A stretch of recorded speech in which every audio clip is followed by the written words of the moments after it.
Moral courage in personal relationships. I believe for any relationship to work between two people, there needs to be an understanding of moral courage and also having a strong sense of personal ethical code. Moral courage is defined as having respect for self, your partner, and to do what is right despite fear of adverse consequences. To me, this means for both partners to have open communication, being trustworthy in words and actions, caring for one another, and being responsible for themselves and their actions. It takes a great deal of moral courage for people to discuss these ethical values with one another, but it takes even more to live by them. I have always had a love for learning everything there is to know about relationships, from how to communicate regularly or during an argument with someone, working through issues, or remaining healthy and balanced with a partner. Having a good idea of moral courage and a sense of my own ethical values has guided me through the worst and best relationships I have been in, and it taught me how to discover what I feel to be morally right and wrong in my personal relationships.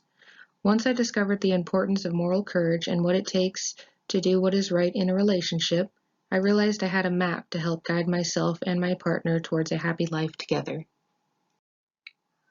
In all of my relationships, I have felt it is important to communicate with my partner open and honestly. As Kantian ethics explains in Beginning Ethics, an introduction to moral philosophy, this is a categorical imperative. I think it is important to have this within personal relationships because it cannot be swayed by wants and needs. It is just universal law that two people must communicate transparently, in many ways, to build an intimate, long-lasting relationship. Kant also states that moral law consists entirely of categorical imperatives. They are the authoritative expression of our moral duties. Because they are the products of rational insight, and we are rational agents, we can straightforwardly access, understand, and know them as the great truths that they are. When I first began dating, I didn't know how much communication could affect a relationship either negatively or positively until I experienced the good and bad for myself. I would say I started off in the dating world with a good sense of how to communicate, but where I fell short was with what was important to communicate about. Once we got past the initial stages of getting to know the simple things about each other, such as where we were born, our favorite foods, and dream places to travel, I quickly learned that this type of communication is fun, but I also needed to know things about this person that could positively or negatively affect our relationship, like how we both felt about lying, cheating, addiction, or if both partners are willing to talk through issues and not let the conversation become out of control with emotion. I discovered that I have a need for deep conversation with someone I wanted to share my life with, and I needed to not be afraid to talk or ask about it. Healthy communication leads to the strong formation of an intimate relationship, and following right behind is the creation of trust. Trust is not my strongest attribute, but it has been something I work on building in an intimate relationship through being vulnerable with my partner. Brene Brown explains in the video the power of vulnerability. In order for connection to happen, we have to allow ourselves to be seen, really seen. This means to have the courage to communicate about the things we love, but also might make us uncomfortable in relationships. It means to not be afraid of someone seeing us in this new way that may or may not fit well with their lives. It is vital as humans for us to treat ourselves with compassion and have vulnerability before we can treat others the same way. To build this sense of trust, with the ability of being vulnerable, we can really only do good for any relationship.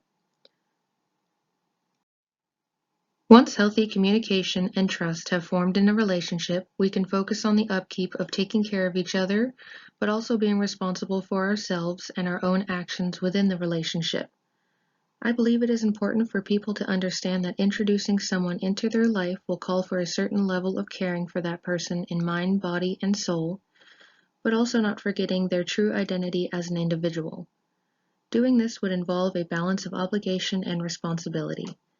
In this instance, partners would be obligated to treat each other with love and kindness, but also have the responsibility to be accountable for themselves.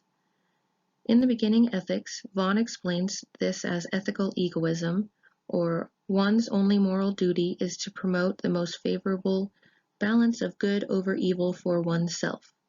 Each person must put his or her own welfare first. This may sound like selfishness, but once it is thought of as self-care instead of selfishness, people slowly realize that they are also helping others in the process of choosing good over evil. These are just a few examples of how I have discovered the powers of moral courage within relationships through the process of identifying parts of my personal ethical code. No relationship is ever perfect, but I believe if people in a relationship have the courage to get in touch with what parts make up their ethical code, talk about it, and discover what they believe to be right and wrong, they will be able to reach a new level in a relationship they may not know exists.